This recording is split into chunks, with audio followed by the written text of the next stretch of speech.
Chinese बहू। Chinese बहू हमारी याद तो है ना आपको? भूले तो नहीं ना? हाँ भाई, थोड़ी देर में ही सही, लेकिन चाइनीज बहू की कहानी आ ही गई। क्या हो रहा है ये देश में? चाइना ने तो आतंकी मचा रखा है। अरे क्या हो गया, क्यों चाइना को कोसता रहता है? भूल मत, तेरी ससुराल चाइना की ही है। हाँ माँ, पर ये देखना, लड़ाई झगड़े, ये बीमारी, ऊपर से ये देश कितना चालाक है, अंदर न जाने क्या क्या करता रहता है। तभी अंदर से बहू की चिल्लाने की आवाज आती है। अरे क्या हो गया बहू, क्यों चिल्ला रही है? माँ जी, ये देखिए, ये रूस ने यूक्रेन की हालत क्या कर दी है। ऊपर से चाइना में दोबारा लॉकडाउन लग गया है। माँ जी, अब क्या किया जाए? अरे तो तुम लोगों को क्या परेशानी हो रही है, मैं तो यही नहीं समझ पा रही हूँ। वो क्या है ना माँ, हम लोग चाइना जाने की सोच रहे थे, सांगसू के भाई की शादी है। तो क्या? अरे कौन सा उन लोगों के यहाँ भाई घोड़ी चढ़ता है जो बहन काजल लगाकर नेक लगी? माँ जी, उसकी आंखें बहुत छोटी छोटी है, उसमें या तो पुतली रह सकती है या काजल। साले की पुतली निकाल कर काजल लगा दो, अंधा कहीं का। क्या क्या बोला तुम मेरे भाई के बारे में? अरे नहीं नहीं बहू, वो तो बोल रहा था कि तुझे नेग मिल जाएगा, है बहन है ना तो उसकी। नहीं नहीं माँ जी, मैं सब समझती, ये मेरे भाई का मजाक बनाते रहते। कितना शीरा है मेरा भाई, बिल्कुल छिपकली जैसा। नहीं नहीं बहू, सीधा गाय जैसा होता है।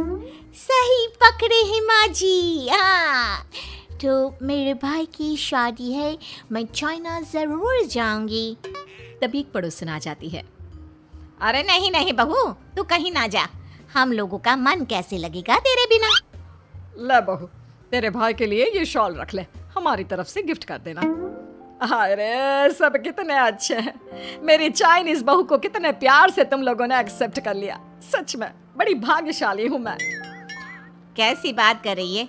ये तो हम लोगों के देश की खूबसूरती है कि हर किसी को दिल से अपना लेते हैं, बस वो भी दिल से हमें अपना समझे। कैसी बात कर रही हैं आंटी जी?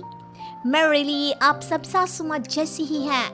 मुझे भारत बहुत अच्छा लगता है, ये सबसे अच्छा देश है, मेरा भारत महान।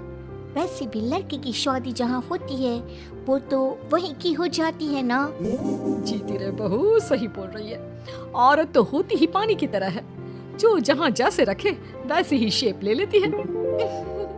आंटी जी, ये थोड़ा सा ज्यादा हो गया, समझ नहीं आया। नो प्रॉब्लम, मैं चाय बना कर लाती हूँ।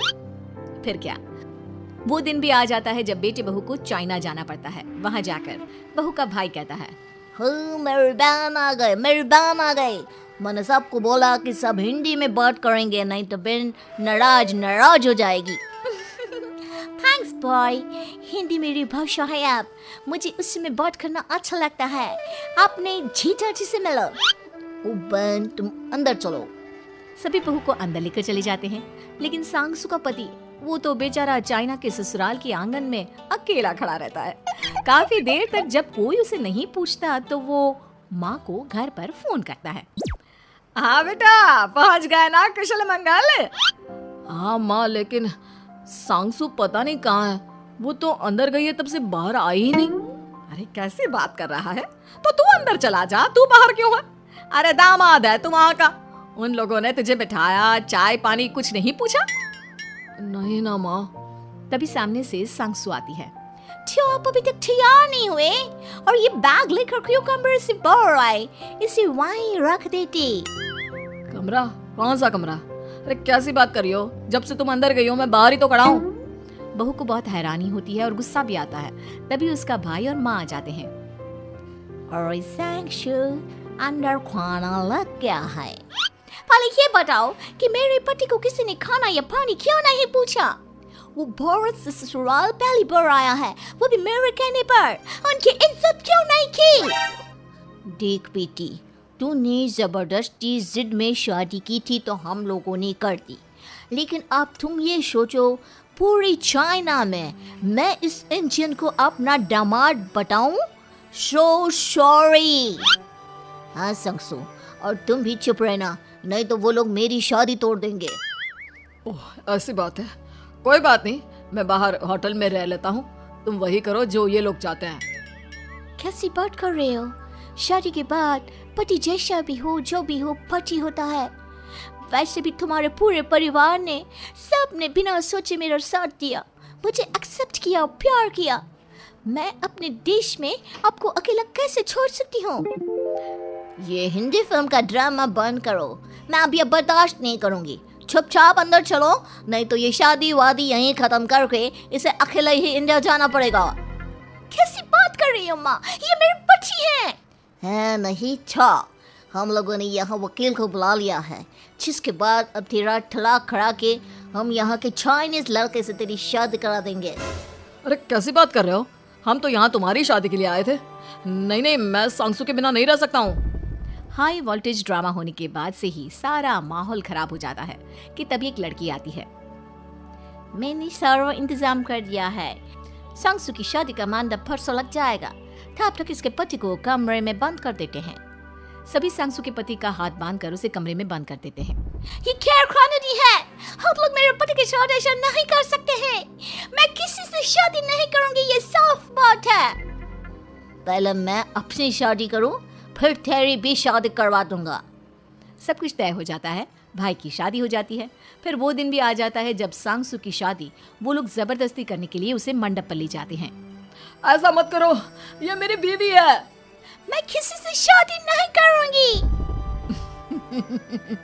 कैसे नहीं करेगी शादी? शादी तो तेरा बाप भी करेगा। हो, मैं करूंगा शादी। प्लीज कोई मेरी शादी किसी अच्छा औरत से करवा दे। चुप, बिल्कुल चुप। फिर माँ सांगसू और उसके पति से कहती है, तुम लोगों का बच्चा मेरी कैद में है। अगर तुम लोगों ने कोई भी होशियारी की तो मैं इस बच्चे को मार दूंगी। दोनों माँ का रूप देखकर हैरान हो जाते हैं। बच्चे की खातिर दोनों शांत हो जाते हैं और शादी की रस्में शुरू हो जाती है कि तभी सांगसू की सास पुलिस के साथ आ जाती है। माँ, सरसू माँ आ गई, मेरी माँ आ गई।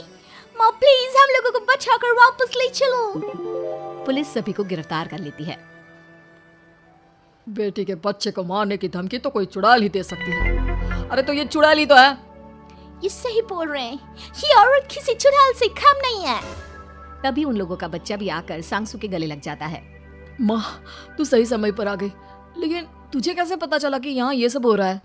बेटा, ये चाइनीज लोग ना होते ही धोखेबाज हैं। इन लोगों पर मुझे भरोसा नहीं था, इसलिए मैंने तेरे फोन को हमेशा के लिए मेरे फोन से अटैच कर दिया था, जिससे तेरे आसपास होने वाली सारी बात मैं सुनती रहूं। उस दिन भी मेरी तेरी बात हो रही थी तो तेरा फोन ऑन था, मैं सब समझ गई थी। मुझे माफ कर दो। नहीं, बिल्कुल नहीं। चलिए माँ जी, इंडिया वापस चलते हैं। आज के बाद मैं यहाँ कभी नहीं आऊंगी।